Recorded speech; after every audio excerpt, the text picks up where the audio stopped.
Let's just dive right in, because we have to talk about the massive mid-season drop for Stranger Things 5. We're going to unpack all the key reveals, the hidden clues, and figure out what it all means for the grand finale. So the show's creators, the Duffer Brothers, they basically started things off with this super ominous warning. It really sets a chilling stage, right? This suggests the finale might not be the simple, clean victory we're all hoping for. Okay, so to make sense of all this, we've broken this down to really connect the dots. We're going to start with Vecna's big master plan, then look at how the show is kind of rewriting its own past. After that, we'll check in on our favorite characters, hunt for some awesome Easter eggs, and finally, see how this all sets up the massive finale. All right, first up, Vecna's master plan, uncovering the Endgame. I mean, everything really starts with the villain's ultimate goal, right? And this season, wow, it finally pulls back the curtain on what Vecna's been working towards this whole time. And let me tell you, it is way bigger than any of us imagined. And really, this whole season, maybe the whole show, it all hinges on this one massive question. This isn't random. His targets, his methods, none of it. It's all been building toward a very specific number, and for a very specific reason. Yeah, that number, 12, it's the key to his entire plan. And what's so wild is that it's a direct, really twisted mirror of Dr. Brenner's original program, the one that created 11 and Kali. So he's not just collecting victims here, he's collecting psychic batteries. And this is literally his blueprint. First, he's got to absorb the power of 12 psychics. That's going to amplify his own abilities to some astronomical level. And why is he doing that? Well, to create a physical bridge between his home dimension, the Abyss, and Earth. The end goal? To merge them and, remake our world into his own personal hell. Okay, on to our next section, rewriting the past. All about the retcons and revelations. Because, really, to get his plan, you have to look back. The show is actively changing, or, retconning, its own history. It's introducing all these new things that completely reframe what we thought we knew about the mythology. Man, the lore has gotten so tangled, right? This timeline really helps clear things up. It shows Henry Creel's journey from just this lost kid to the monster we know as Vecna. So what we know now is that he got his powers after an encounter with the Mind Flayer in another reality, which the stage play calls Dimension X. Then Brenner recaptured him, and in the ultimate irony, used his blood to create the very program that was supposed to stop creatures like him. Okay, and here's the crucial point, this massive contradiction.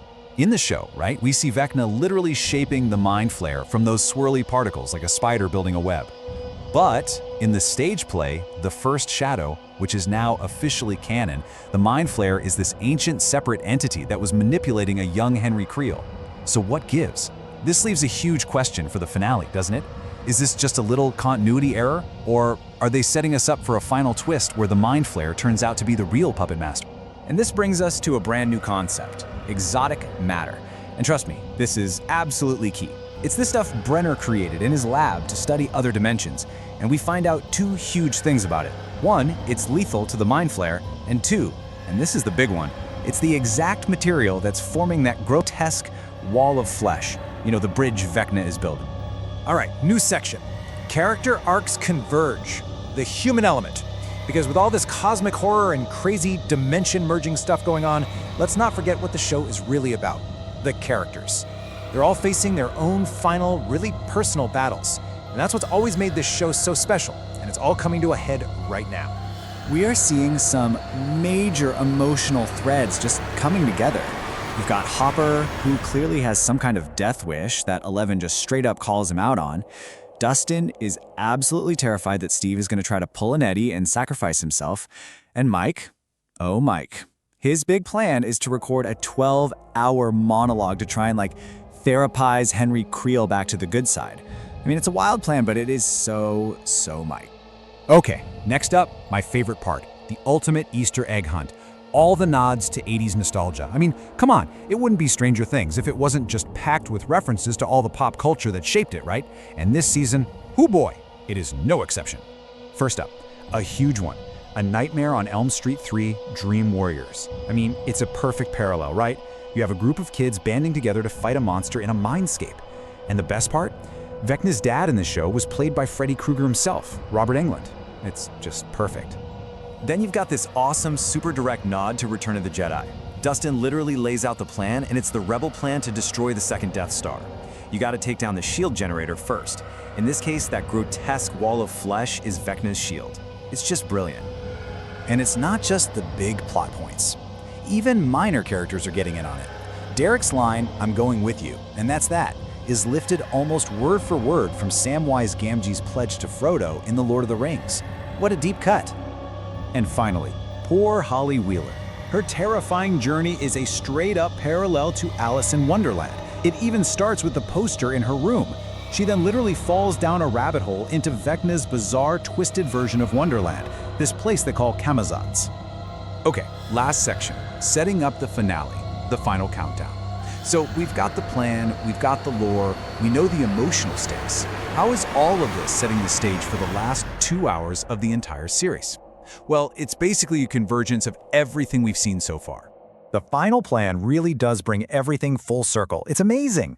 They're using the radio tower as a kind of magic beanstalk to supercharge Eleven's powers.